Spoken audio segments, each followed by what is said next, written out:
fair use all up on your caboose.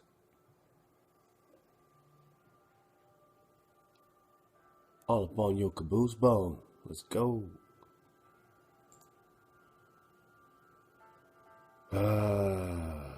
Our sister Catrice Green. Hope you don't mind me sharing this. I had to drop it on the nation. Drop it on Drop Nation. Our sister Catrice Green rocks the drop. She's so low key. She told us a long time she was having an issue with cancer.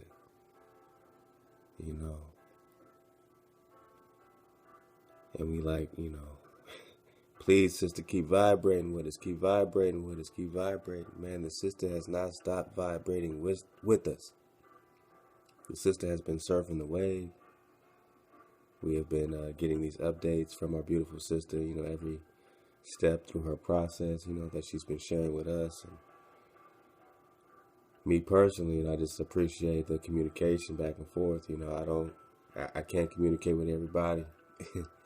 But I'm grateful for, those that I am able to, truly surf the wave with. And Catrice Green is one of those, man. Look at Catrice Green.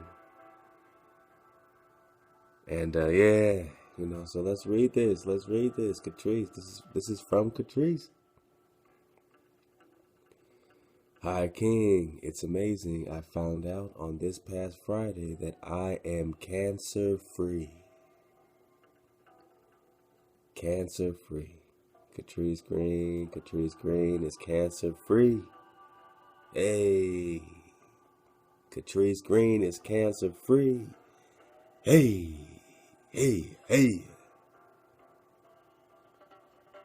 All praise the Creator for the healing of Catrice Green. Let's keep reading this memo.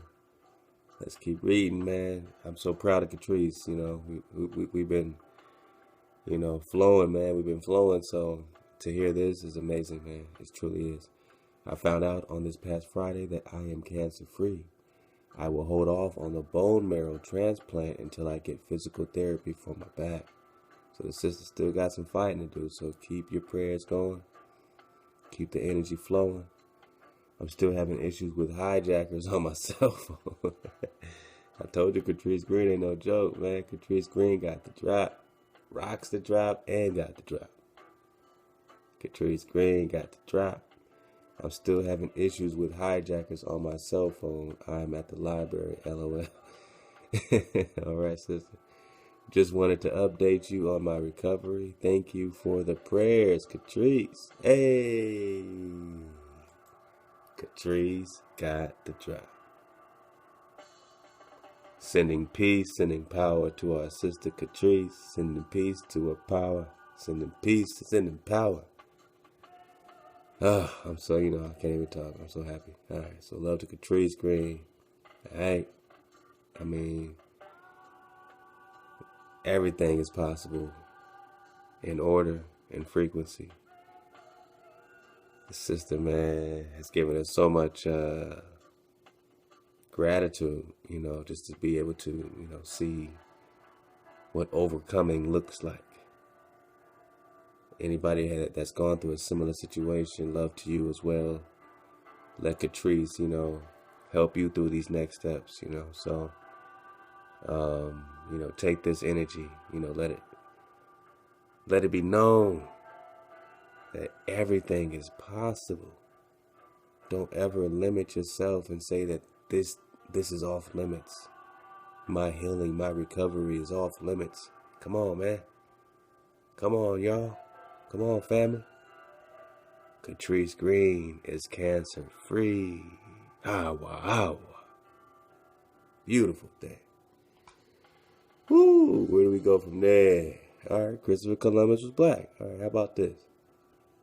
Love to the sister KW. Love to another sister that also linked me with this as well. Sorry, blame it on my mind, not my heart. But I got this a couple times, so let's just go ahead and read it. This is out of world or weekly world news. And yeah, all right, I can surf this wave with you. Let's go. New research done by the University of Cambridge proves conclusively that Christopher Columbus was black. Okay, come on. All right, let's just go. All right, let's go with it.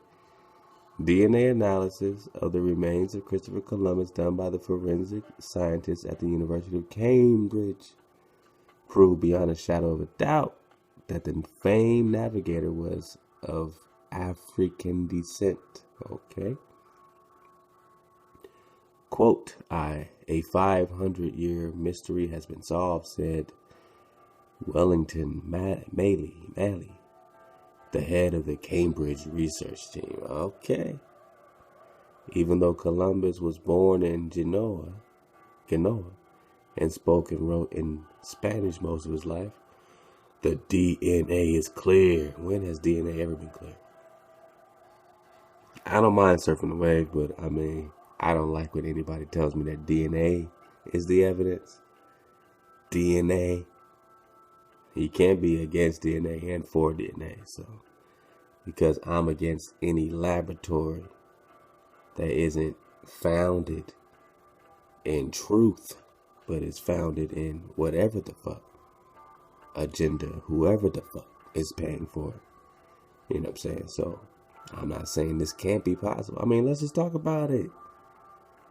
Does that change what we are talking about? I mean, or does it coincide? What I think the sister was trying to get at was this rocks with everything you say. Because people keep saying that the Moors, all right, but everybody's more, right? Everybody has more than them. Everybody is more. But who's your daddy? What tribe are you? Are you a Moabite? Are you an Israelite? Yashra? Who's your father, Moor? Don't say Moor, I don't have a daddy. Anything that generalizes you like African. Oh, that's everywhere. More. Oh, okay, you're getting warmer. You're getting more closer. But who's your father? And is their DNA test going to give you that? So can it give us, I mean, it can give us what it gives us. If Christopher Columbus is a Moor, then which Moor side is it? Black doesn't mean it's all good. Black means, oh yeah, no shit. We know that Spaniards were described as dark, swarthy people. We know that Moors and Spaniards and the whole situation are pretty much synonymous. So whether it's a Spaniard or a Moor, it's all dark. The Portuguese were dark. The family that got you in captivity are dark. The proxy is white. The people that are put in management in proxy of a president of a corporation, who really owns this shit? Even I'm starting to wonder that, like, who really owns this shit? And does that owner look like me? And is this a family affair? So if it's a family affair, then Cristobal Colon can easily look like this picture here. No way. Oh, what does it say? Let's see. A 500-year-old mystery has been solved. DNA is clear. Columbus was 100% African. He was more. All right. We believe he was from the West Coast, probably from what is now Cameroon. They throwing Cameroon out because of the 100% DNA proof. No way, said Carlo Mancini of Bayonne, New Jersey. Bayonne. Columbus is a full-blooded Italian American. He sailed here with his friends in Nina Pinta and discovered Hoboken. Right? That's the way it went down. He's not black. This is our day. So the Italians want their day of massacre. No problem. You can have it. Sorry, Carlo. It's the truth. Some of the remains of Christopher Columbus were found in Seville Cathedral, Sevilla, in Spain. And some bones were buried in Santo Domingo Cathedral in Dominican Republic. All of the bones and remains from both locations have been checked and rechecked. He's black. Well, damn. that don't tell you this is a family beef, a family affair. It's almost like who knows who they are and who don't know who they are. So why would they drop this on us right now? What, to further separate us? To further expose the truth? You see, we do have to separate before we unite. Because black ain't nothing but a thing. Behind the veil is black, is all black. Zeus is black. Zeus is black. They say, look, Jesus is black. Yeah, I know, Zeus is black. But Jesus is black. Whatever Hebrew name they put on Zeus is black. Yeah, Zeus is black. The fallen angels are black. Zeus is black. Hercules is black. Europe, Europa.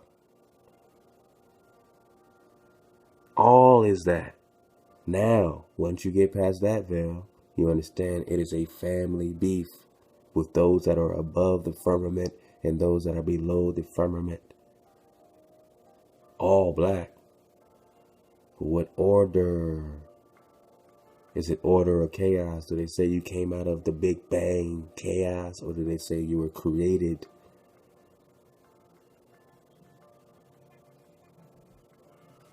He's not black, they say. Oh no, he is black, they say. Columbus died in 1506. In 1537, the widow of his son Diego was allowed to take the bones of both her husband and his father to the Dominican Republic for burial in the Cathedral of Santo Domingo. Diego was also black. Not all African Americans were pleased to learn about Columbus's ethnic identity. What? Columbus was a thug, a punk. He sailed out here and slaughtered. So black equates to thug. Damn. A punk because he's black. Before he's not a thug. Now he's a thug because he's black. You know, it's a lot of spin in this shit is what I'm saying. When they put the DNA and then the way they throw thug out there, like they didn't have to write this. I'm sure somebody said something a little more, on point. You know what I mean? But they took this comment, oh, he was a thug, a punk, right after they say black. So you're not black, you're not thugs, and you're not punks. But somehow they're talking about you. How can they be talking about you when they put African American when they discovered you in America? And they're still writing inquiries into you because they honestly don't know where you came from or who you are. They honestly don't know who you are, people. Don't let them fool you. They have no clue who you are. All they know is that the terrestrial paradise is connected to the Orinoco River out of South America. And you were here too. So you must be connected to this Eden situation. You must be connected to all of the so-called myths and legends that they heard about. Alright, so y'all can get the rest of this, man. Alright, what does it mean to you? Yeah. Now just surfing this wave with Francisco, with this Eleazar. How did I even get here, man? I don't even know how I got here, but I just had this up, I saw John, and it said Yahan, and we're only talking about Prester John. We're only in part 24 of the investigation of Prester John. Hey, welcome. If I haven't welcomed you yet, love to drop nation, and this is just how we do it. Surf the wave. Yohanan Mikush Halav ben Levi, son of Levi. So this John is the son of Levi. We were just talking about the tribes of Moses, so I said, okay. We're talking about the timelines, and that previous drop, get the timeline drop, where even a researcher was saying, well, the birth of so-called Christ must have been actually in 1056, because they added 1,000 years. And instead of being in 56 AD, since they added 1,000 years, it was actually 1056. And we said, well, who's born around that time? And then my man Francisco hit me with a couple, you know, hit me with this Eleazar drop. And I just started looking into these people that Eleazar was associated with. And here I go with Yohanan. And of course, they say after 70, but let's just add 1,000 to it. Was a leader of a Jewish, call it Israelite. So when you see Jewish, think Israelite just for the purpose of surfing this wave. I don't have to be right. Was a leader of the Jewish revolt, Israelite revolt against the Romans in the first Jewish-Roman war. They always claimed this war, but who was in it? And played a part in the destruction of Jerusalem. So they're saying that, oh, he played a part in the destruction. Okay. During the outbreak of the Jewish war, Israelite war with Rome, John had vied with Josephus, okay, Joseph Matithia, over the control of Galilee, and had amassed to himself a large band of supporters from Gush Hala, and Gabara, including the support of the Sanhedrin in Jerusalem as part of the Roman campaign to put down the revolt in Judea. Titus marched on Gush Hala, called Giscala by the Romans. Giscala was the last town in Galilee not yet conquered. So it's the last remnant of Israelites. Now, of course, they try to smudge him and say he played a part in the destruction. All right, so who's writing this shit? Did he play a part, or are they just, trying to just, hit him in the side of the head right quick? Outside the walls of the city, he called on them to surrender. John, Yohanan, prevailed upon Titus not to enter the city that day, as it was the Sabbath, not so much out of regard to the seventh day as to his own preservation, they say. John fled to Jerusalem that night, and Titus was greatly displeased that he had not been able to bring this John, who had deluded him, to punishment. When John entered Jerusalem, it was an uproar, and the people clamored for news. John went about among all the people and persuaded them to go to war. By the hopes he gave them, he affirmed that the affairs of the Romans were in weak condition and extolled his own power. So he was all about taking out these Romans.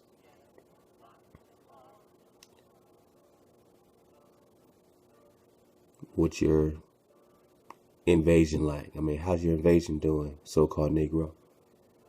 So we had to focus on these people who are all about taking out these Romans, such as the Picts, Clan Ross. Everywhere they're hiding them. The Jacobite uprising.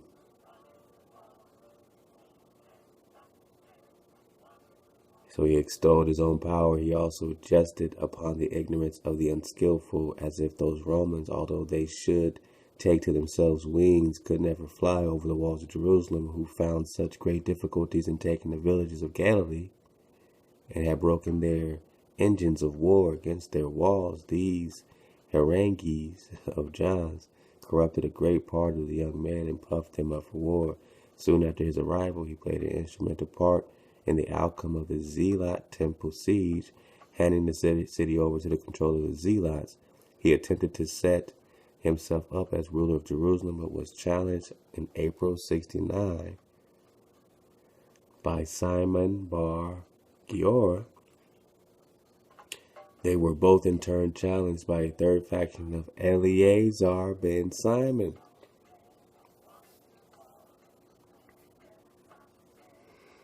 So that's when I was surfing with my man Francisco, and he brought up Eleazar. I was like, which one, man? This one or the other one, Yuri, or something like that?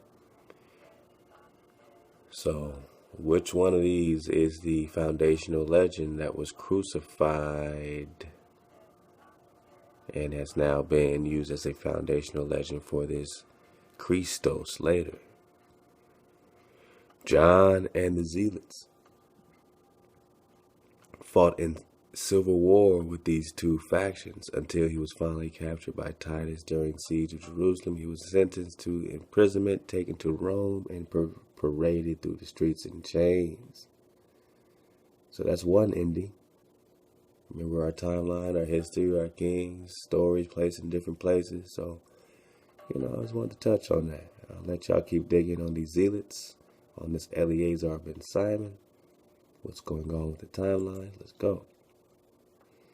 Alright, so this is a link that we kind of got to before a few times. We got out of it. I just never really read it from top to bottom. So, as you see, I'm just going right in there, man. Truly surfing with y'all. Doing what we need to do, which is being scientific, observable.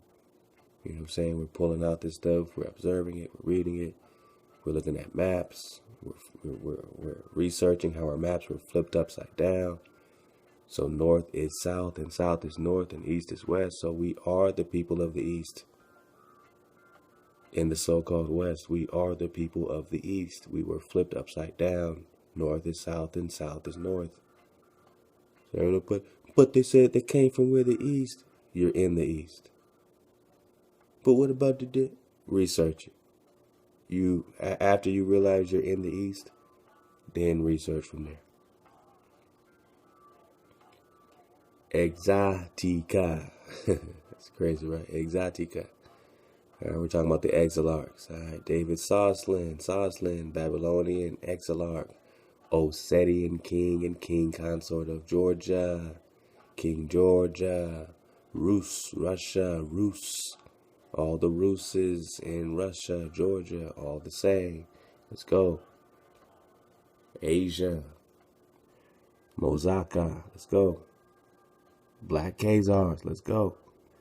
One of the greatest regnant queens of Georgia was known as Queen Tamar. Let's get about this Queen Tamar. She's very important. Love to the queens. We have to research this, queens. Let's go. Queen Tamar, or Tamara the Great of Georgia. I knew about this queen since I was a small boy, as my sister was called Tamara, and both my mother and my Russian step-grandmother told me about the Queen Tamara from the Caucasus Mountains of Russia. Rus. Queen Tamara belonged to the Bagratid dynasty. Table that one, put that to the side. Bagratid dynasty. That claimed to be of descent from King David. King David. Oh, we're just talking about King David. Let's go. Queen Tamara was married to a very interesting historical figure called David Soslan, who was the king of Ossetia or Alania. We talked about the Alans. Let's go. When he married Tamara. So you're the king of Ossetia, David Soslan. Maybe y'all didn't hear me, man.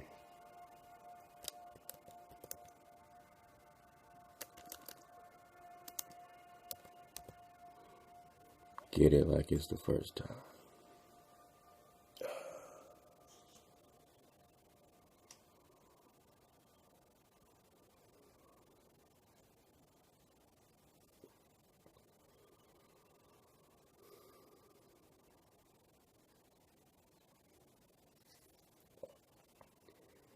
We're only talking about the Exilarchs,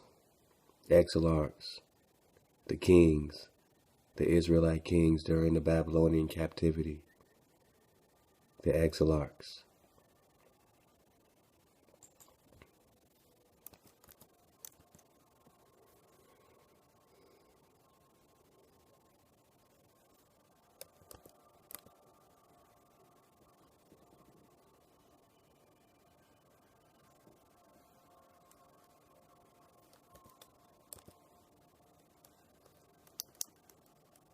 I gotta find my Exilarch list. I had a whole list of these Exilarchs.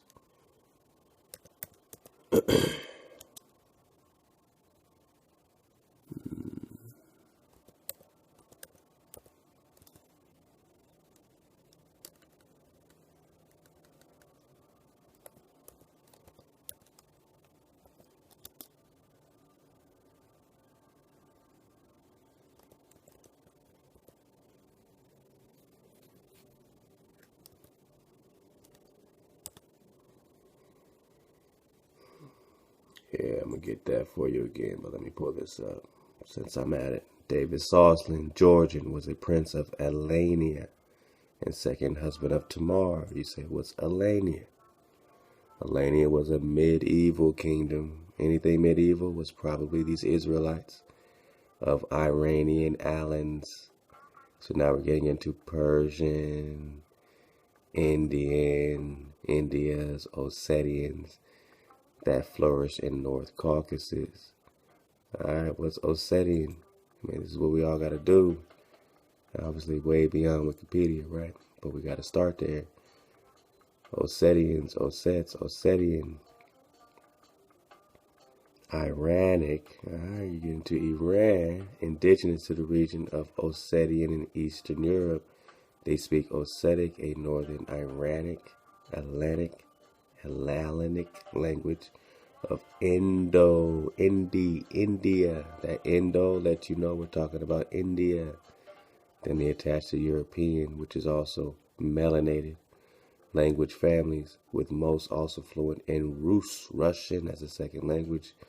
The Ossetian language is neither closely related nor mutually intelligible with any other language of the family today. So we're talking about something ancient, Ossetic, a remnant of Scytho-Sarmatian dialect group, was once spoke across steep, is the only Iranic language native to Europe, which means that it's an indigenous language. What is this Scytho? I mean, we gotta get all this. Scythian. We're back to Scythian. It's an Eastern Iranian classical period, a vast region of Eurasia named Scythia. Alright, Scythia. Now watch this. Scythia. I'm gonna do it over here.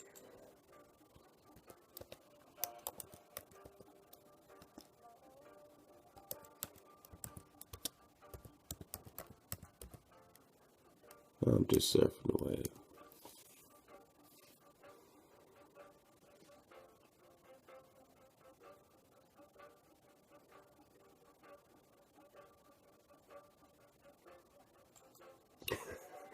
Oh, this is, oh my goodness. Let's see. In Greek mythology, the Amazons, you know the Amazons, South America, right? Were a race of women warriors. Scythian women were the real world basis for the myth. Herodotus, we keep hearing about this same Herodotus, reported that they were related to the Scythians and placed them in the region bordering Scythia and Sarmatia, modern Ukraine. Other historiographers placed them in Anatolia and sometimes Libya. So we're talking about people from Libya, you know, we're talking about melanated people, of course, and which means that Scythians are melanated people, of course.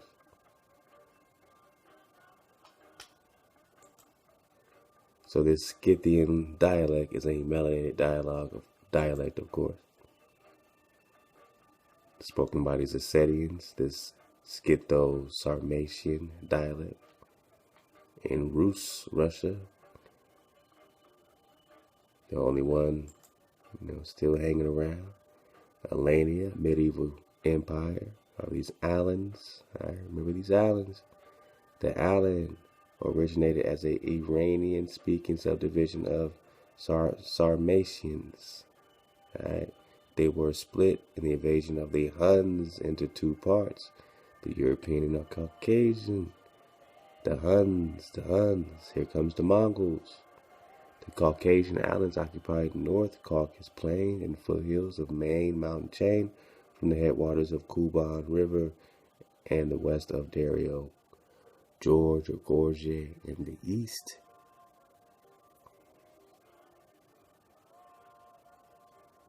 Alliance with Khazaria. Alright. As a result of their united stand against the successive waves of invaders from the south, the Alans of the Caucasus fell under the overlordship of the Khazar Khaganate. Oh man.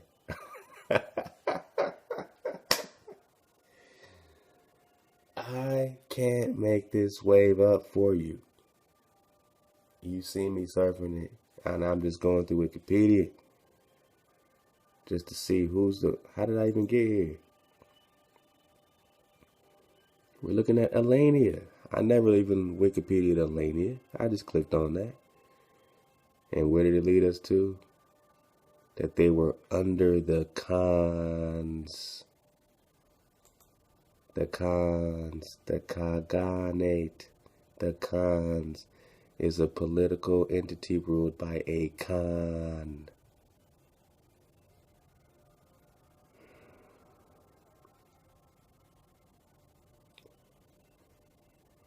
As in Caridine Khan League, meaning the Khanate of the Carriots. The Carriots. You see how they're fooling you? The Carriots were one of 5 dominant, what they're calling Turkic, don't let them hijack you, or Turco-Mongol, don't let them hijack you, because we're going to show you the difference in a second. Confederations, Khanates, Cohen, the Cohens. Those that are, we're Cohens, they're Khans, they're Khanates, they're hijacking the Khan. The Cohens are the Khans. Caesar salads are Khazar salads. Khazar is Caesar. Oh, I'll take a nice little Caesar salad. Khazar salad. Khazar. Khazaria. Carriots. Khanates. They had converted to the Church of the East. Nestorianism. Yeah, I'm going to do it again, because that's how important it is. Nestor, name for old king, renowned. A kingdom that is famous, renowned. A famous kingdom for wisdom, a wise king, a wise, famous kingdom. And that's how they hijacked King David and King Solomon into being Christians, is by calling them what? And we just got this by going through Amazon. Amazon, man. And then we went to Scythians. And that led us all the way back to Carriots, Khanates. They said they had converted to Nestorianism, a kingdom renowned for wisdom. King Solomon, Lebna Dangle DeWeet, who is Prester John.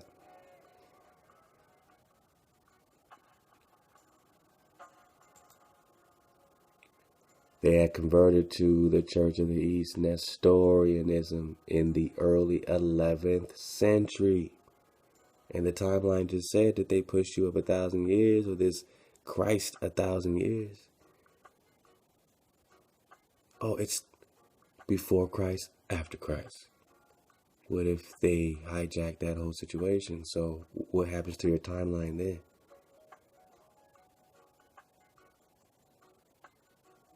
And when you bump it up 1,000 years, and you say maybe it was 1,056 that this Mashiach was crucified, not Christ, not Jesus, but a Mashiach.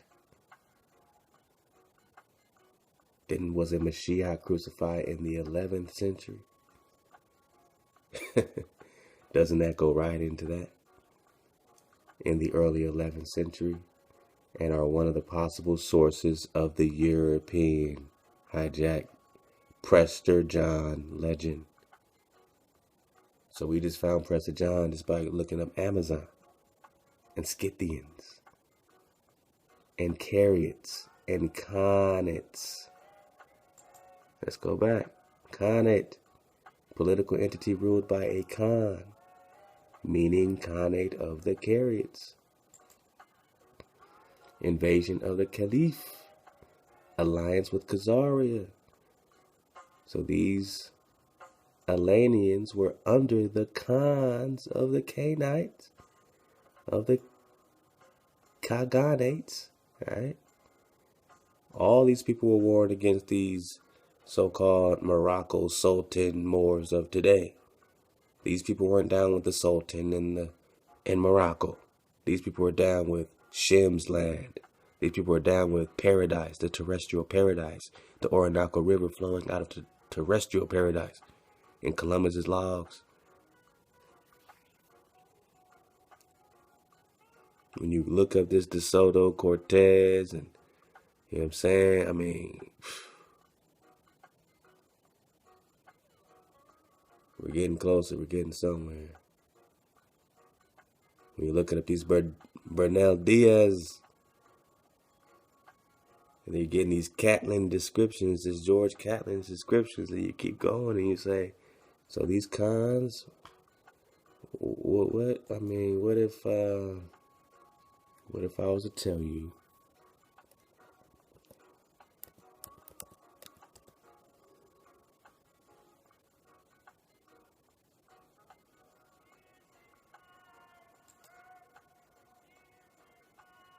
I bookmarked this? I hope it pops up super fast because we saw this a couple times.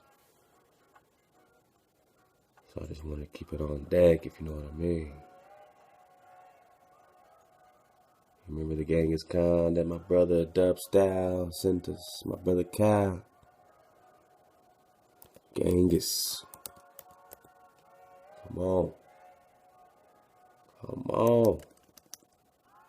So I will get it again.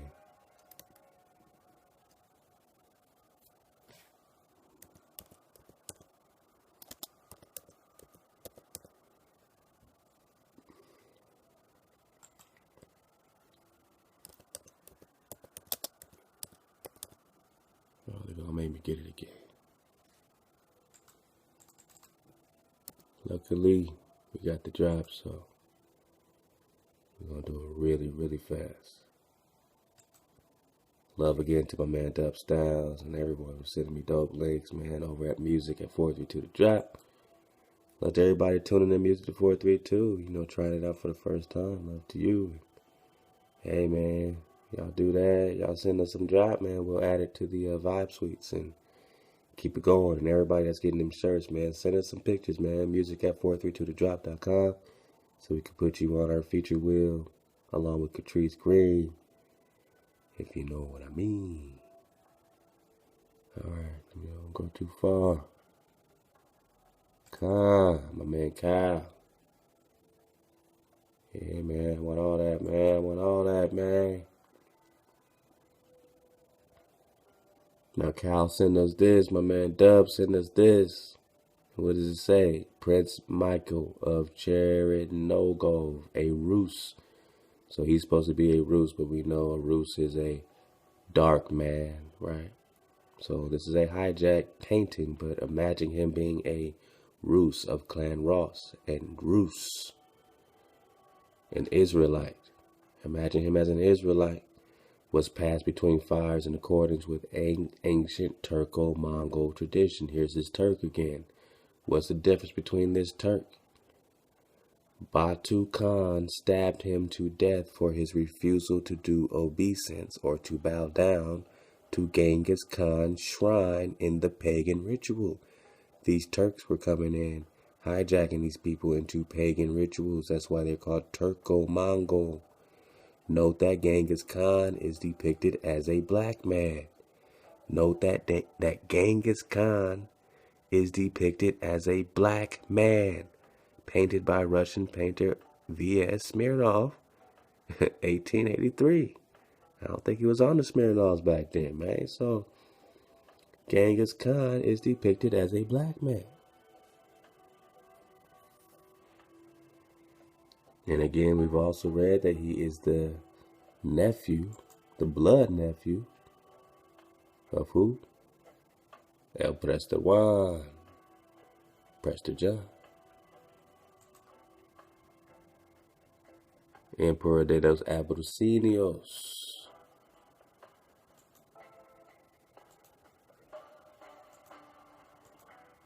Alright, so this is an 1886 painting. It says, note that Genghis Khan is depicted as a black man. 1883. Here's Genghis Khan, and this is a prince of the House of Rus, who is also supposed to be a black man, and he's being stabbed to death. Here's the dagger right here by Batu Khan. He's stabbed to death by Batu Khan, stabbed him to death for his refusal to do obeisance to Genghis Khan's shrine in the pagan ritual. So he said, I'm not down with the pagans, and he got stabbed to death. Now they tried to make him a white savior, but he was not a white savior. But here is his relative, a black man, now hijacked by the Turco invasion, Turco-Mongol. Genghis Khan is a black man. Now keep that in mind. Prester John is a so-called black man. Keep that in mind. Yohanan, keep that in mind.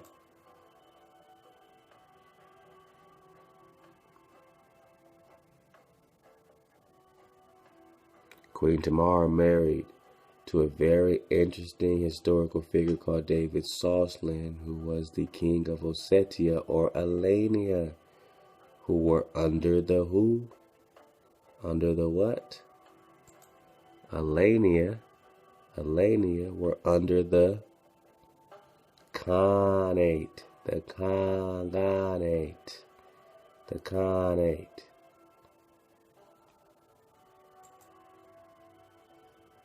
The Khanate is a political entity ruled by a Khan, meaning Khanate of the Carriots. The Carriots are who? The Carriots were one of the 5 dominant, who they're calling Turco. They're trying to put that again.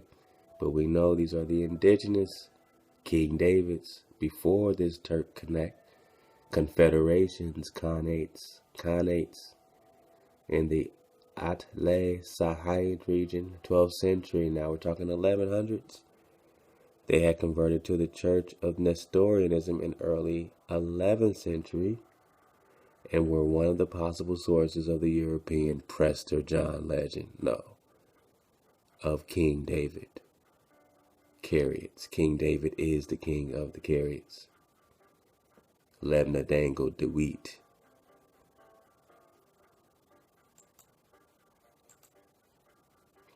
Wang Khan, they called Prester John, and Carriots in Mongol Empire.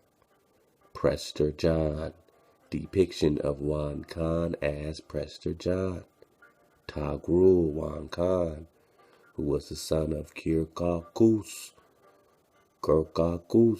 by Elma Kutkatum, reigned from 1160s to 1204. His place was located at present-day Ulaanbaatar, and he became blood brother to Yasugi. Genghis Khan called him Khan Etseg, Khan father. Genghis Khan called him Khan father. This Genghis Khan, depicted as a black man in 1883 by this Russian painter Smirnov. Genghis Khan is depicted as a black man. Dig on it, man. Dig all the way down on it, man.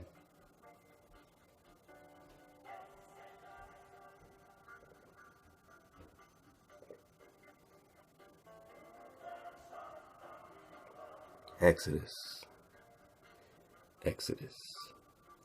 Genghis Khan, the black man, called him Khan Etseg, Khan father. The Tartars rebelled against the Jin dynasty 1115 to 1234. Jin dynasty in 1195. The Jin commander sent an emissary to Temujin, who is Genghis. A fight with the Tartars broke out, and the Carriot-Mongol alliance defeated them. 1196, the Jin dynasty awarded Tagrul, Prester John, the title Wang means king. When you see Wang, it just means king, ruler, the ruling king. The highest title you can get is Wang. Then they made it Ong, O-N-G. Then it became Wan, Wan, Juan, Wan. Wang is Wan. Prester Wan became John. Wang became Wan, became John. Priest John, priest king. Wang means king. Wang means king. Prester means priest. Priest king. Priest king Khan. Priest king Tagru Wang Khan. This is priest king Tagru Wang Khan, also known as Prester John.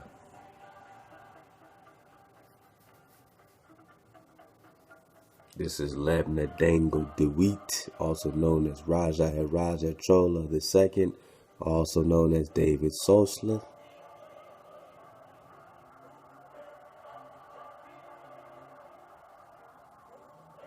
Saliman, let's go. And the whole thing, I mean, you gotta ask yourself, did this black man discover the fountain of youth, or did he already have it? Did Solomon already have the drop or the fountain of youth? We're just talking about Prester John, Emperor de los Abyssinios. The Carriots.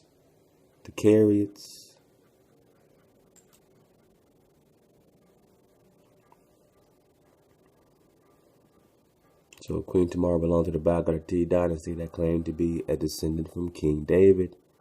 Queen Tamar was married to a very interesting historical figure called David Soslan. David Exilarch Soslan of Babylon in Georgia. They don't even have a picture of him. Alright, he's the unpictured man. Son of Raja Hadraja.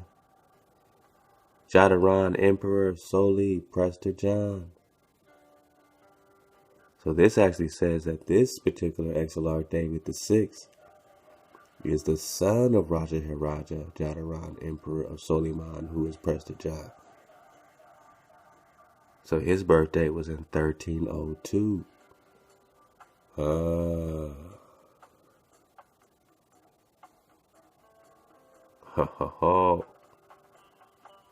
Let's click on this.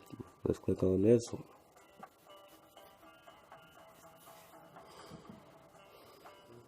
Yeah, it's a weird site, man, but it got some drop on it, man. So I just surf the wave sometime.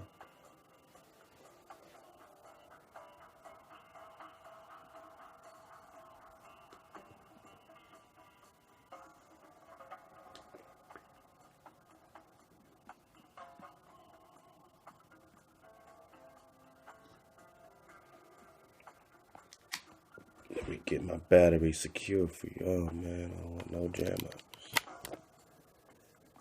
I don't want them to say that, man. Should be good. Should be good. If something happens, I'm sorry. I tried.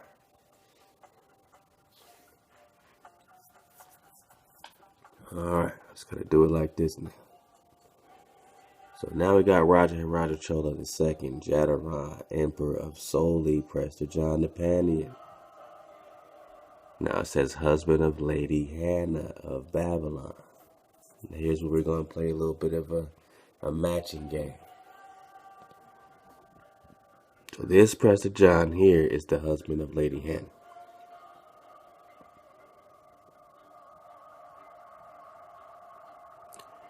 Our research here, you know, shout out to frankenland.blogspot.com. This was taken down off another site, so they just picked it up. I'm so grateful to find it, man, because this is dropped.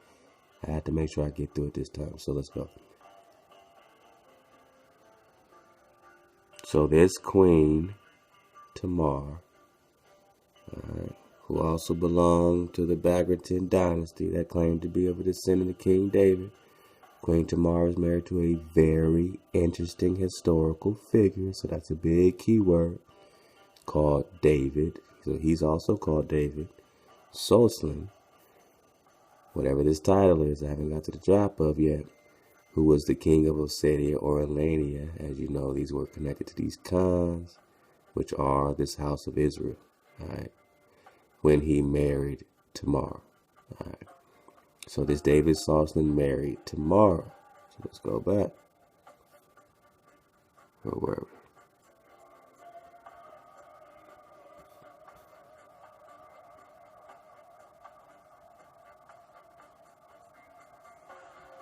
All right.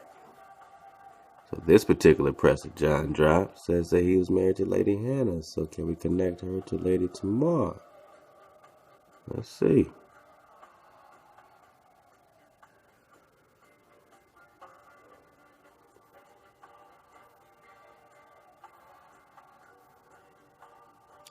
All right. The wife of, who is named Prester John, mother of Solomon I, the Jewish or Israelite king of Telmas, Hanan, Jewish king of Tahama, and Exilarch, David, the sixth Soslan of Babylon and Georgia. So she's mother to all these Israelite kings. Lady Hannah. Now, it's not saying Queen Tamar yet. I wonder if we just do a separate search, what can we find here? Let's put in Queen Tamar. I'm just surfing with y'all, man. Rock with me. Might be something, might be nothing. I just never did it before. Lady Hannah.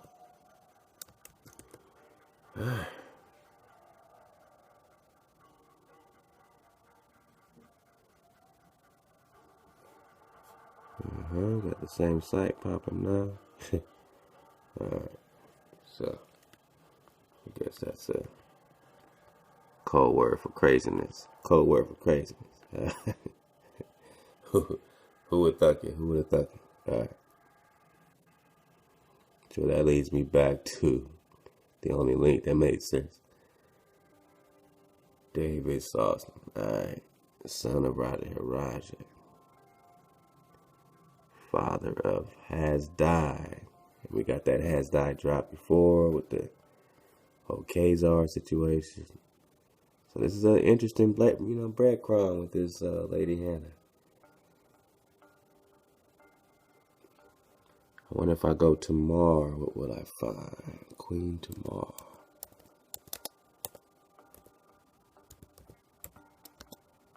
Hannah.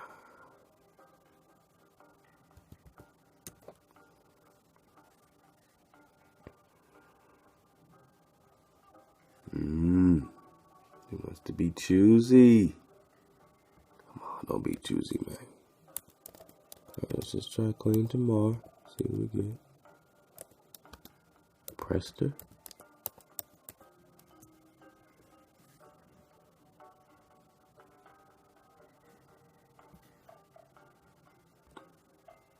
Alright, last one. We're going to do Queen Tamar by herself.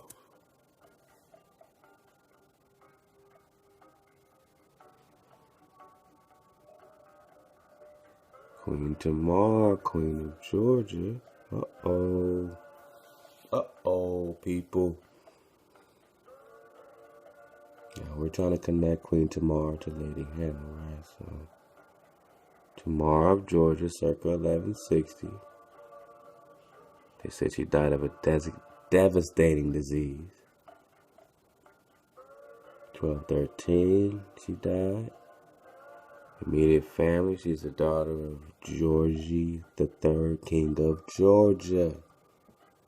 So I said these Georges are the Rooses, and they said she's connected to the King David himself, which is connected to the Rooses or the Clan Ross, alright?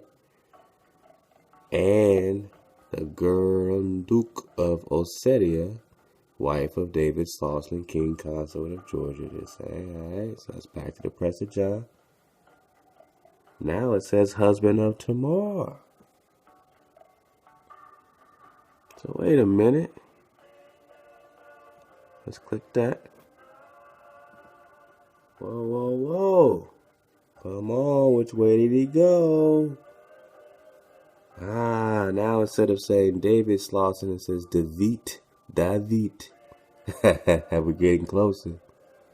David Soslan, king consort of Georgia. David Soslan of the Allens, king consort of Georgia, died 1207. So this is the same David Soslan, the wife of Raja, Lady Hannah. So she's the same wife of this David Soslan here. Raja, husband of Lady Hannah.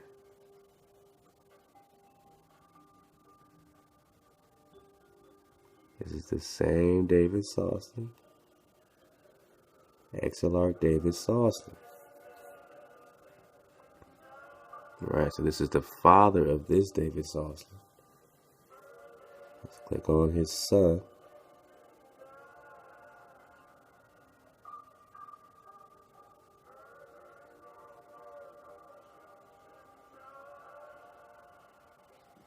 So the son of Lady Hannah.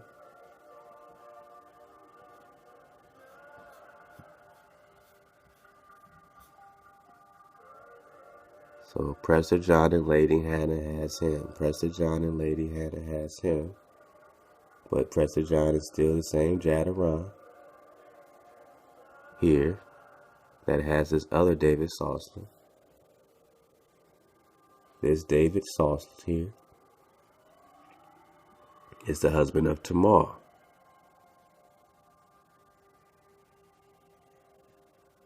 So either Prester John's son is the husband of Tamar, who's also a David, or Prester John is the husband of Tamar, is the husband of Lady Hannah. Alright, so these are all the ways that we are connected this thing, you know what I mean? So keep focusing, man, keep focusing. This is how we do it. Alright, so we got this David Soslan of Georgia. Alright, connected with this particular Raja, Emperor of Soli, Prester John, who has a son, Exilarch David Soslan of Babylon and Georgia. Exilarch means these Israelite kings ruling during this Babylonian captivity.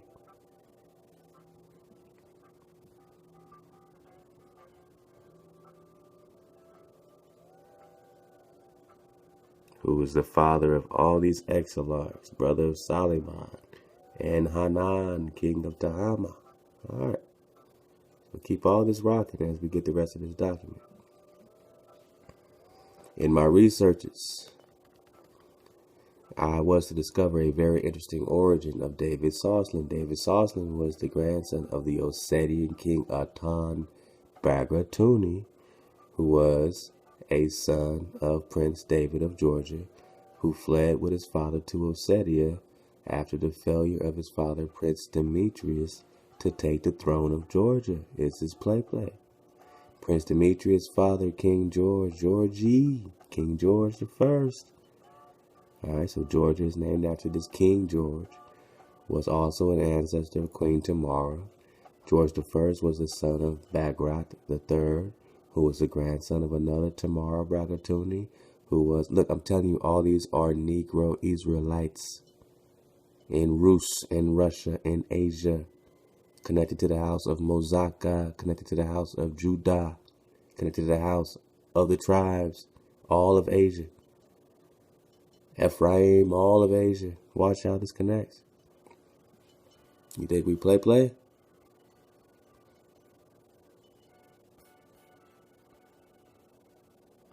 Let's go back. I mean, we got this Keraite. Let's go back. David Soslan. Let's just read a little bit down.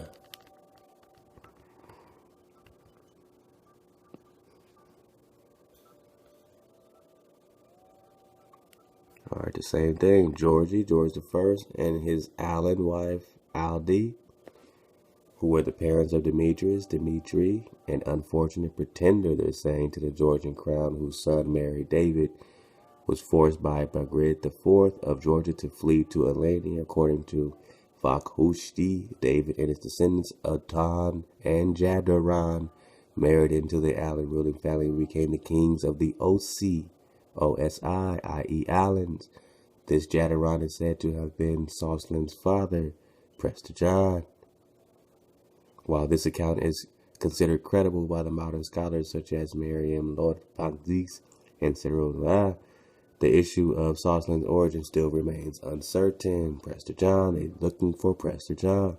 A biblical passage from the 13th century, anonymous Georgian stories and eulogies of sovereigns, relates that David, King David, was under the patron of Tamar's paternal aunt Rusudan, and came of the descendants of Ephraim. What did I say? Judah, Moses, the tribes, Ephraim, the 10 tribes, were of Ossetian. They keep saying an Ossetian language, OC.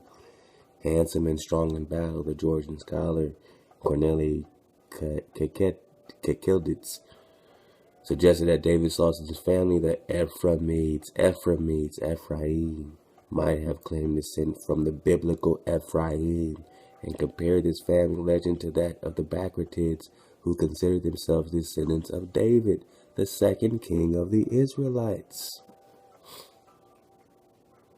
These people ain't pretending over there in Georgia. They're claiming descendants to the biblical David and Ephraim. In 1994, the Ossetian archaeologist Alexis Berlini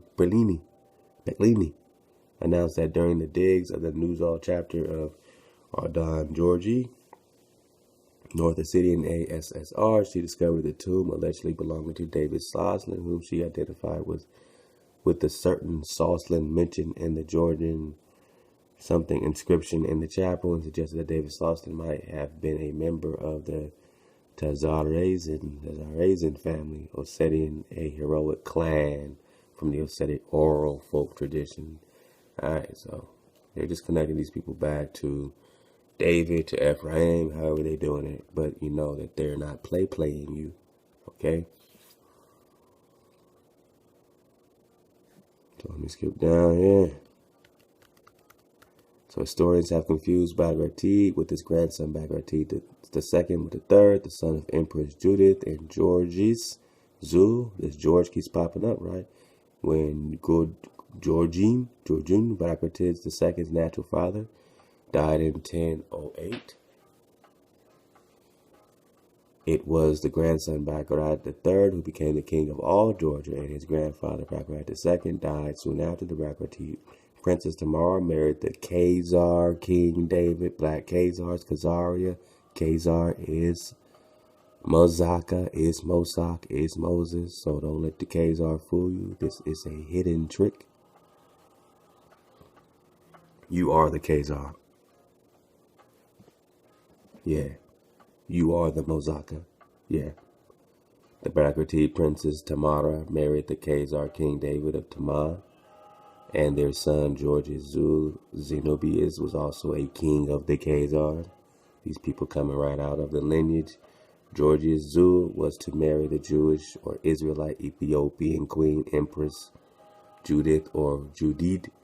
King David of Taman was a grandson of the Khazar Kagan,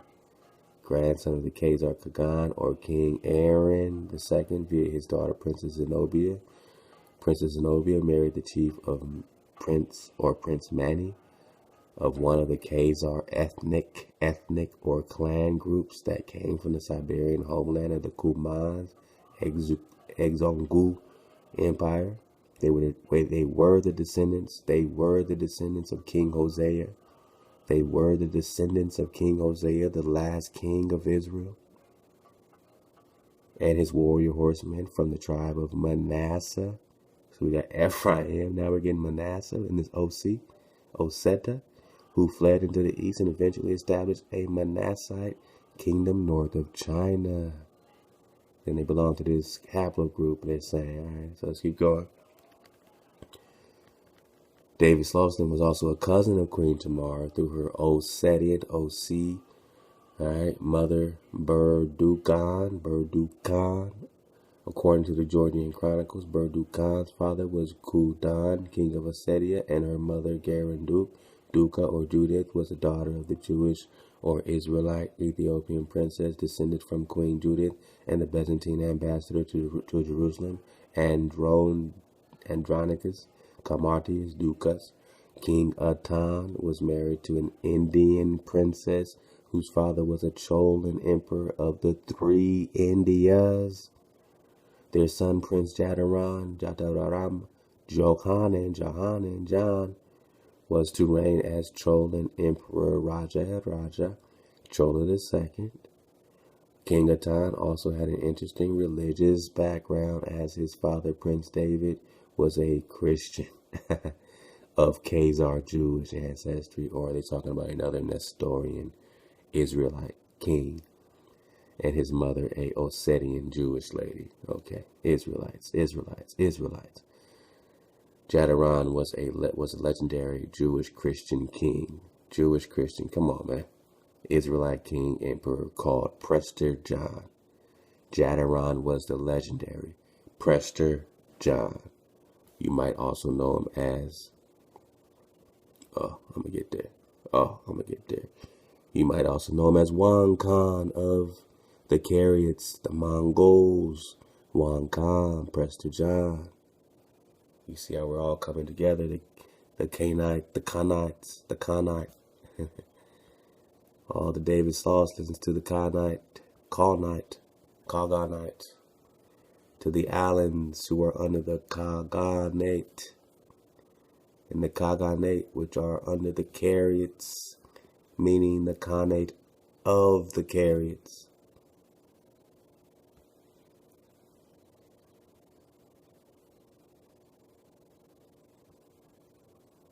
The Carriots, which are what they're saying the possible sources of what? Prester John, the Carriots.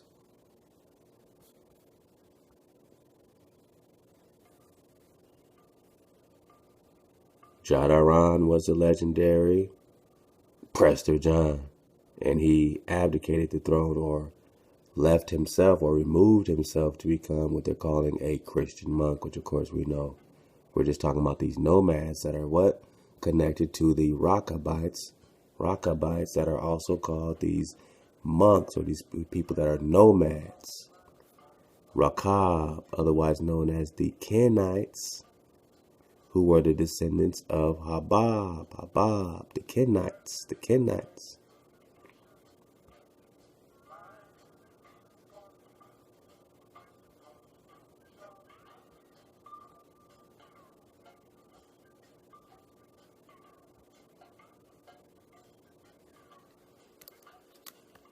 There we go, right there. At the bottom of the page, all right, so that they existed at different times in both the North and South Kingdoms, that they were especially interested in the worship of what they're calling YHWH, Hawa, and that the chroniclers connects them with the Kenites. The Rechabites connected with the Kenites. The Kenites connected with the Carriots. The Carriots connected with the Kenites, connected with the Rechabites. The Carriots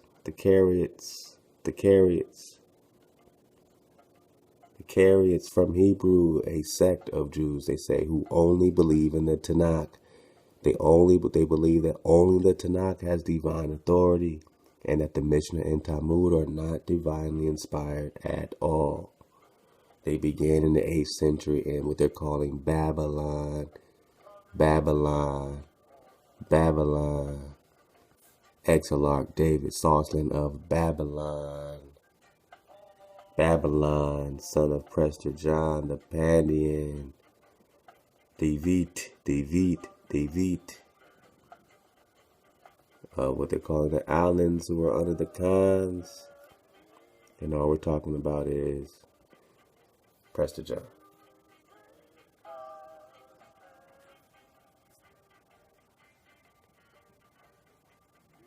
So all we're talking about is Raja, Emperor Solis, Emperor of Soli, Prester John, husband of Lady Hannah, father of Soliman. Let's go. I said we're just talking Prester John, all up on you, and we're only in part 24. We got a long way to go. We got a long way to go to discuss El Prester Juan Khan, the Carriots and the Carriotism. Let's get this right quick.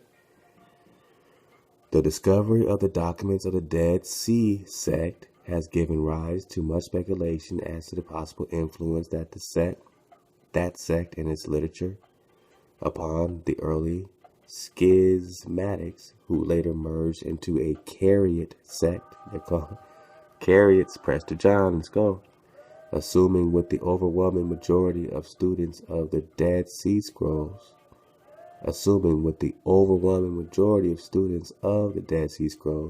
that they date from about the time of Jesus. Remove the hijack, see the truth. And that the Dead Sea sectarians went out of existence by the 2nd century. The problem may be considered under several aspects. The chronological aspect demands an explanation of the gap of some 700 years between the disappearance of the Dead Sea sectarians and the rise of the early Carriot schismatics. What they're calling schismatics. Let's skip right here. With respect to the links between the Dead Sea sects or scrolls and the Carriots, there are several considerations for and against the theory that there was a connection of some kind between the two groups. What's the connection between Prester John of the Carriots? I mean, we got to figure this out, people. Me and you.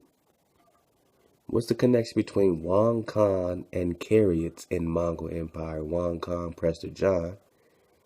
Togro Wang Khan, Prester John. What's our connection between Wang Khan, Prester John? Oh, man. And the Dead Sea Scrolls. With respect to the links between the Dead Sea sects and the Carriots, there are several considerations for and against the theory that there was a connection of some kind between the two groups. A number of close parallels between Dead Sea and Carriot doctrines have been pointed out. For example, the emphasis on searching Scripture for right guidance, the implied rejection of oral tradition, the pressing and impatient messianism with its concomitant search in Scripture for hidden forecasts of the end when the Messiah will come to redeem Israel. So they're all about the Messiah redeeming Israel, and then they came out of it with Christ. But when you search the Carriot doctrines, the Carriot documents, the scrolls, the Dead Sea Scroll of the Carriots, the Dead Sea Scrolls of Prester John, when you search the Dead Sea Scrolls of Prester John, what do you get? You get the Messiah will come back to save Israel. You don't get this Jesus. This is what they came to you with. You know, what's going on with this Sam Manyan? What's going on with these Carriots? They say the founder of the Carriots is thought to be Anan ben David. Anan ben David, son of David. A different version claims that the Carriot sect arose because of competition between Ben David and his brother for the post of Exilarch. So we're talking about a family group of Mongols. His brother,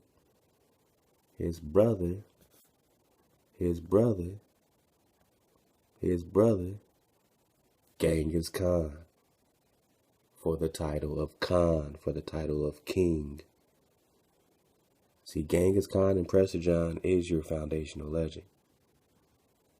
This was the family affair that went down. This is these Moors against those Moors. This is the family affair that went down. These are the Carriots. These are the sects of Carriots. These are your Wang Khans. These are your Prester Johns. These are your Rechabites. Look up that Jeremiah 35, man. Let's keep going.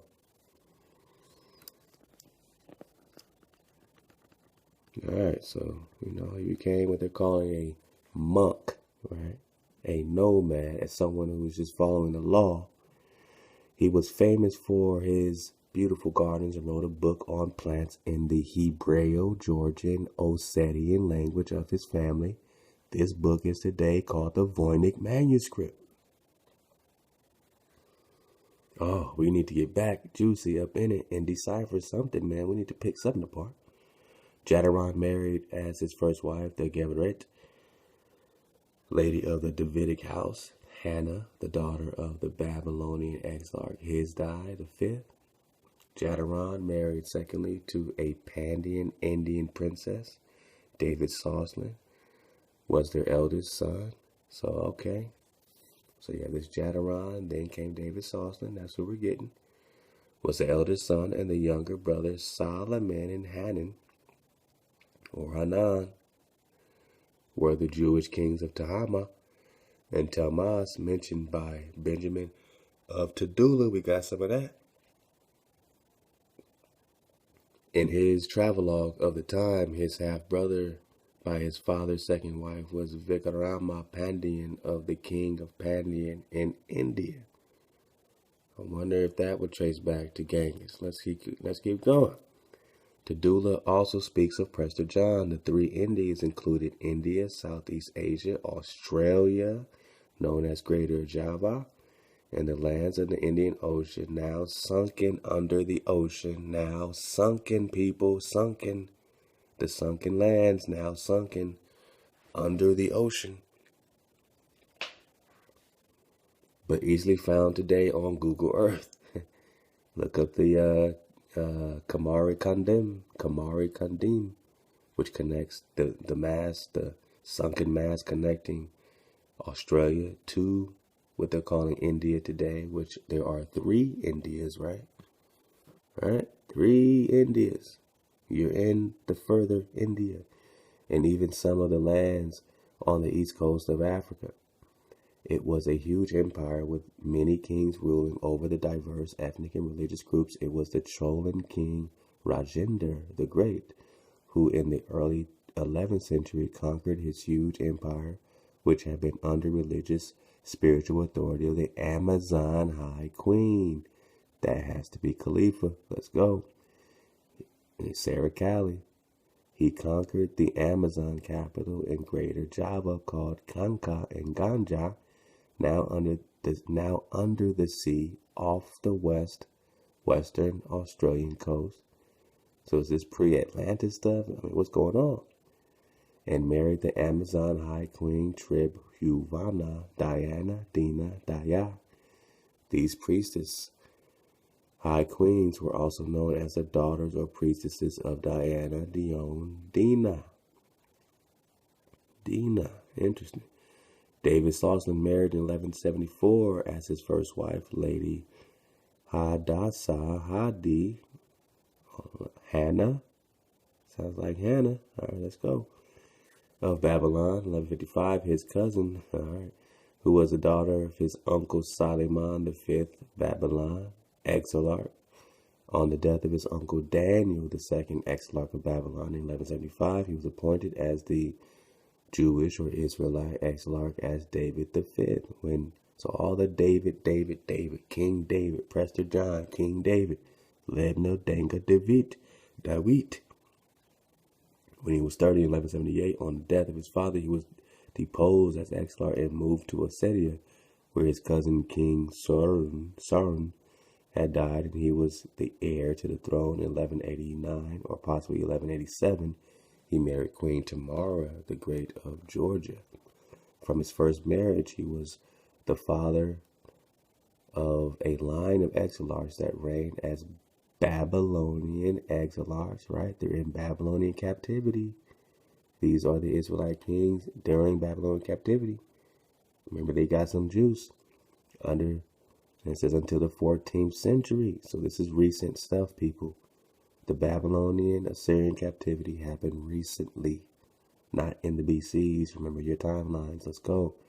The last exilarch of his lineage to reign in Babylon was David X of 1305, a son of David X. Mar Sadania married a Davidic heiress Ada of Aleppo and became the ancestor of Dayan family of Aleppo.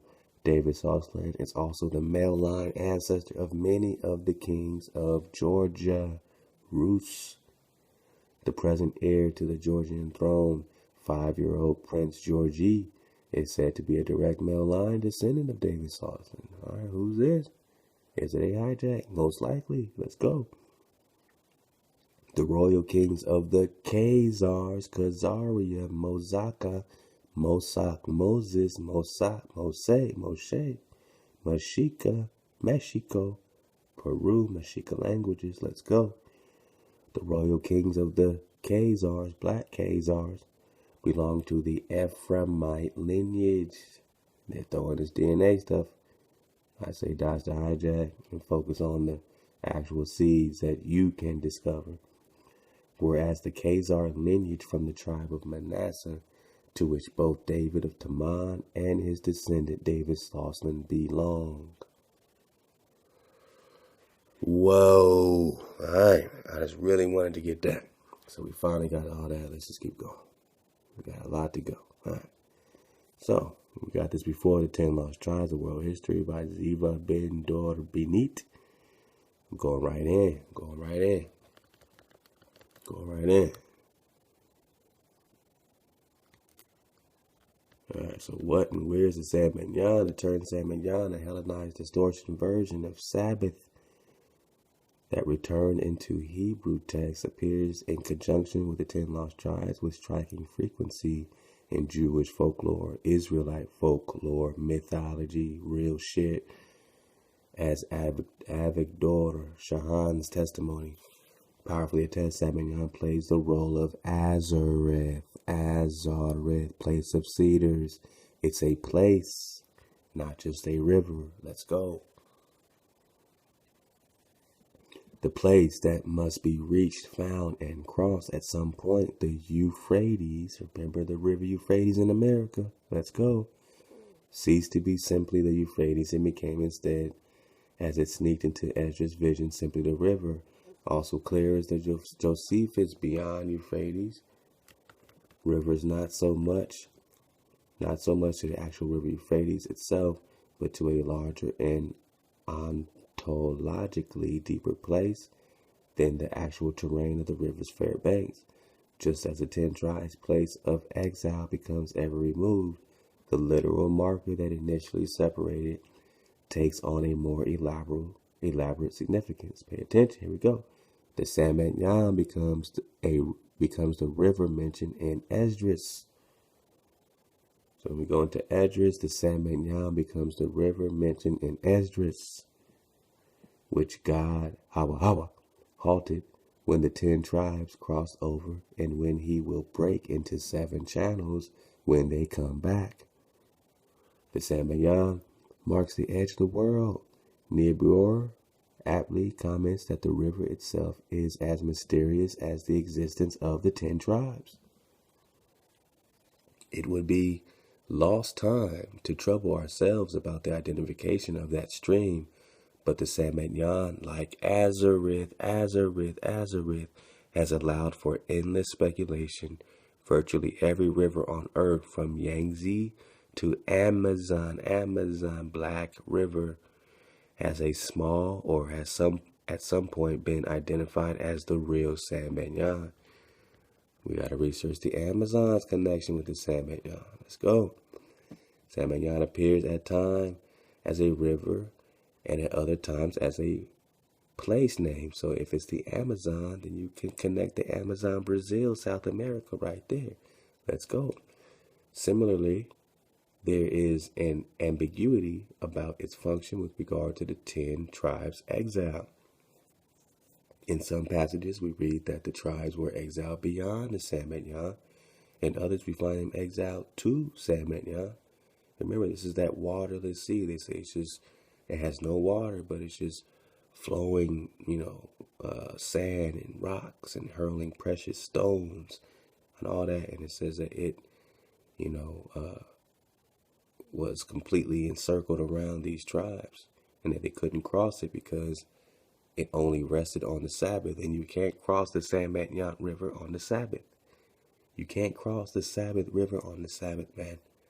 So these tribes were stuck. and they were in exile. Now let's go. It says a locative Sabbatical appears in many passages in the rabbinic literature. The Sabbatical, not only the river separating the 10 tribes from the rest of the world, but also the site to which they were exiled, the site, the place where that they were exiled. The rabbinic literature, the later Midrash in particular, speaks explicitly of Sabbatical as a place of concealment and separation. It's not just a river, y'all. It's a place of concealment and separation, concealment and protection. The Most High not only separated these tribes, but protected them. This is true not only for the lost 10 lost tribes, the first group to be admitted to Sabbatical, but also for all sorts of people who are concealed and remain in a protected state. The 7th century Aramaic Targum translation of Pseudo Jonathan for the Pentateuch or Pentateuch refers to the Sabbatical as the river to which God dispatches another exclusive group of people, the sons of Moshe, Bene Moshe. And we're saying it's Bene Moshe, the same referred to here as the Carriots, that are also referred to as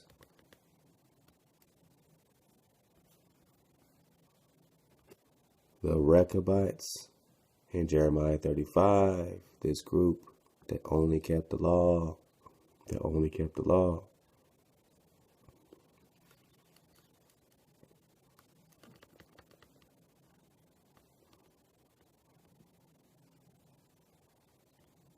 Now, from the 12th century, there were Carriots in Russia and Lithuania, where they were often treated more hospitably. They say by a Christian host, Nestorian. Alright, so they're gonna try to connect them with the Nazis and the Holocaust there. Alright, so you see how they're trying to get your history now. The Carrier Declaration of Faith. The Carrier Declaration of Faith, called the Tuv Dam, after the two words in Hebrew. Carriot and Hebrew go hand in hand, has been recited in Carriot Synagogue on high holidays. So, they're little spin-offs of what they're calling Carriots today. But, it says the uniqueness and oneness of the Creator, the truth of Torah given to Moses, the perfect nature of Torah, which requires no additions or supplements, the concept of a ultimate reward for those who keep the Torah, the holiness of the Temple of Jerusalem and its status as a place to turn in prayer, the beginning of months in biblical calendar according to the visibility of crescent new moon. All right, is that a hijack? I don't know. When we talk about a new moon, it's a new moon. The beginning of years in biblical calendar according to the state of barley crops, Abib. So according to Abib is the beginning of years in the land of Israel. The truth and prophetic nature of the entire Hebrew Bible, the Torah, the truth and holiness of the biblical holy and feast days, the eternal nature of God, the Creator who rules the universe, the concept of the eschatological or messianic era in which all mankind will worship the one true Creator. All right. And this is a translation of it. Teach me good and judgment and knowledge, for I believe in your commandments. So it starts with the commandments. I'll leave this link so you can go all in it. All right. So again, we're just talking Carriots. All right, we're just talking Rechabites. Now,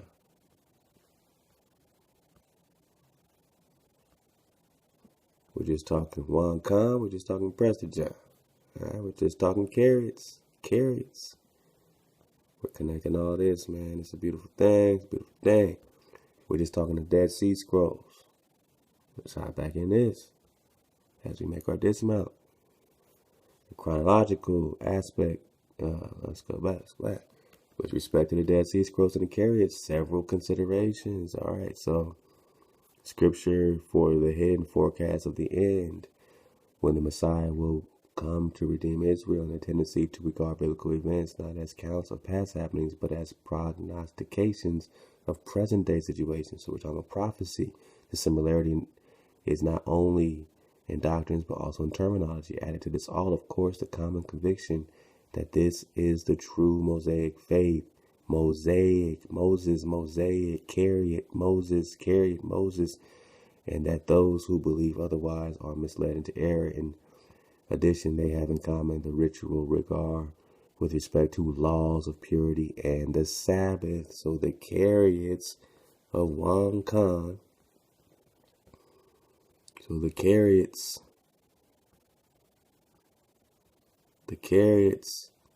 Prester John legend, the Carriots of Wang Khan, the Carriots, the Rechabites, also known as the Kenites,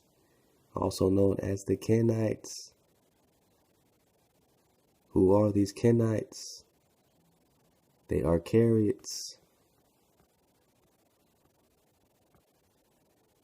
Carriots.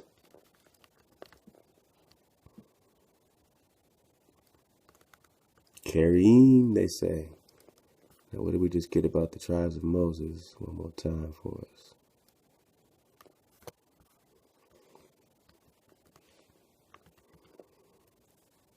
Samanyan as a river. All right, so this is an exclusive group. The sons of Moses, B'nai Moshe, refers to an episode in Exodus, when during a moment of extreme wrath against the Israelites, God promises to turn Moses' own offspring into a great nation. God promises to turn Moses' own offspring into a great nation. So it's not necessarily the tribe of tribes as we know them. This was a separate tribe, according to these B'nai Moshe, where, yeah, they're connected with the Levites, but they're also their own, Jethro, mixed multitude situation. And they only kept the law and didn't really rock with nothing else. Nestorians, they call them, all right, connected to these Solimans and these kings. Since Exodus fails to tell us if the Lord ever followed up on his promise, the Targum interfers in the text and tells us in the voice of God that after the initial Judahite exile to Babylon, the B'nai Moshe were indeed whisked away and transferred elsewhere. So when Judah was freed from Babylon, this particular tribe was whisked away in what? Spaceships? And transferred where? He says in quotation marks, this is coming out the Targum, I will take them from the rivers of Babylon and place them beyond the Sabbatical, and they will be different. No one as wonderful as them among the residents of the earth.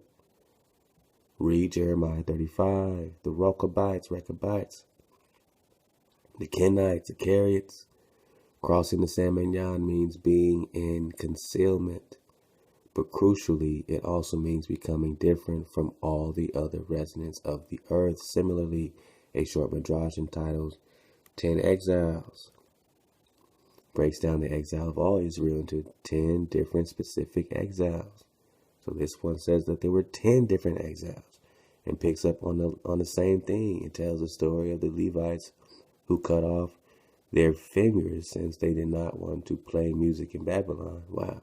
The Levites express extreme sorrow for the loss of the temple and fear that they will be forced to sing in a new place of exile. The Levites are a special group within the children of Israel, since they did not partake in the sin of the golden calf. Certainly, Samanyan material, these people are transferred to Samanyan. So, like I said, these are Levites. Now, is this the tribe of Levi? It could be. Could it be a tribe of Moses in particular? His own situation. So these are things that, Hey, here we go. Explicitly to be concealed. And the blessed be he, the Creator, saw that they did not want to sing and concealed them beyond Sabbatical. Sabbatical is also the place where another exclusive Jewish group, Israelite group, the Rechabites, sons of Yehonadab ben Rechab, end up, relatives of Moses. They are praised by Jeremiah for the extreme purity they exhibited in refusing to get drunk in the first temple. So we got that out of Jeremiah 35. So now we go right back into, all right, so the Talmud and Midrash even claim that God's covenant with the Rechabites was superior to the house of David.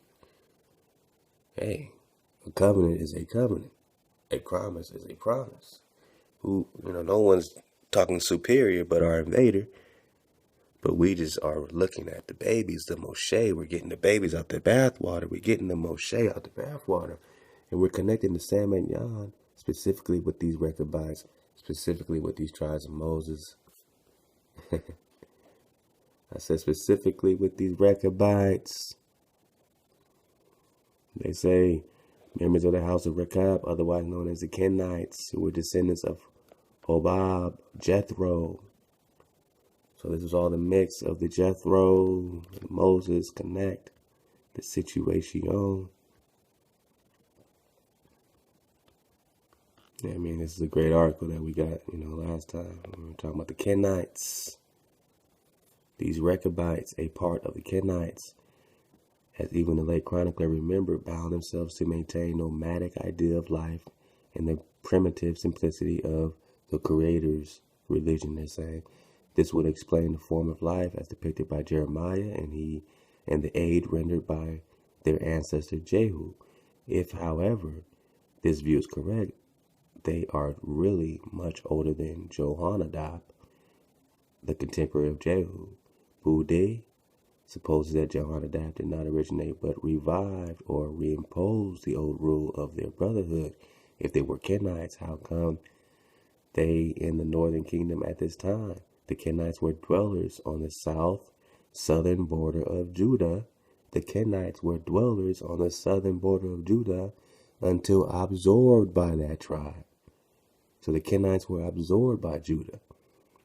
The explanation is probably to be found in 1 Chronicles 2:55, which connects the Rechabites with Hamath, a town at the hot springs by the Sea of Galilee, a city to the south of Tiberias.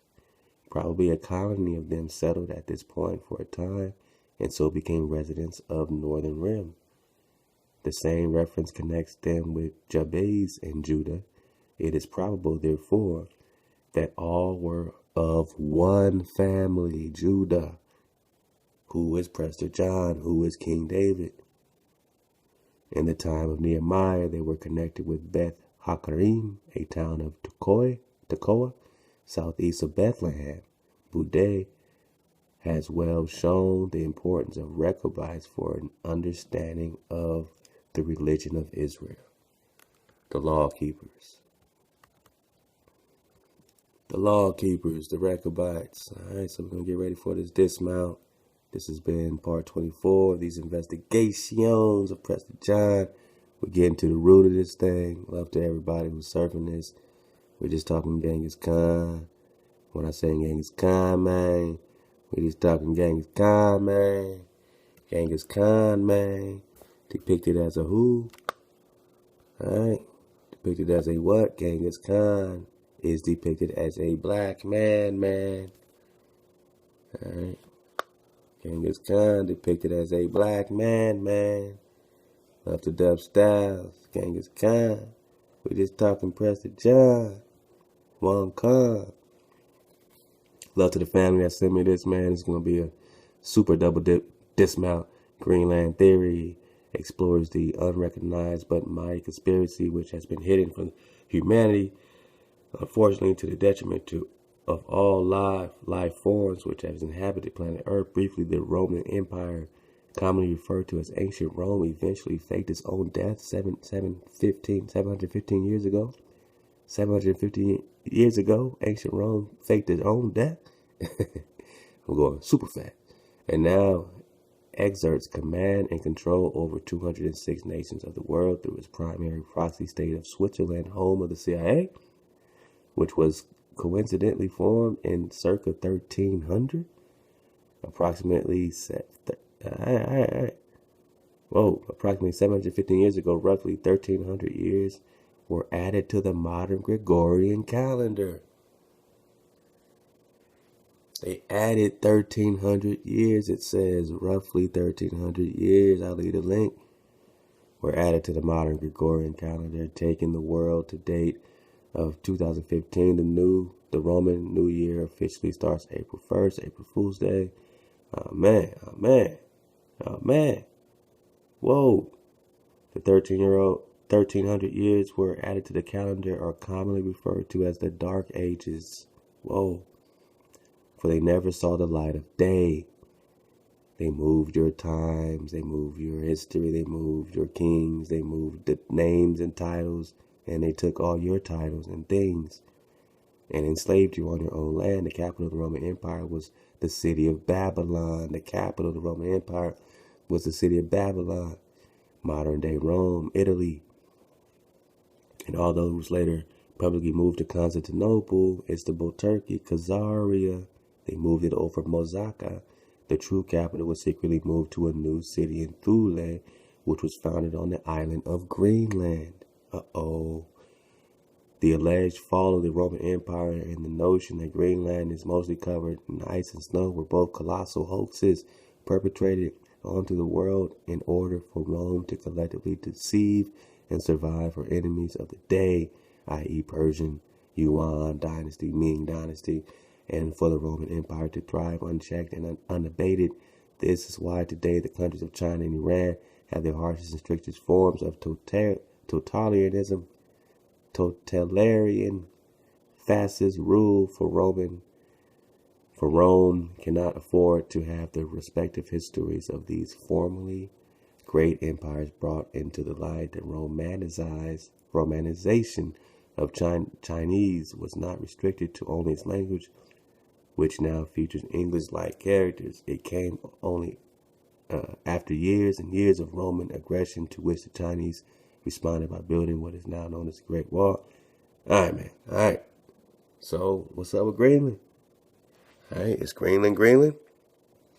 Is it ice? Is it a hidden Roman empire? I'll drop this link about these cats over here saying, oh, American Indian sovereignty is over. U.S. government says Negroes are Cherokee Indians. Now they're going to try to spin it like, oh, it's a devastating thing. Now Negroes can claim anything and take our stuff. And all they're trying to do is hijack your inheritance. The Negroes won again. It says the United States government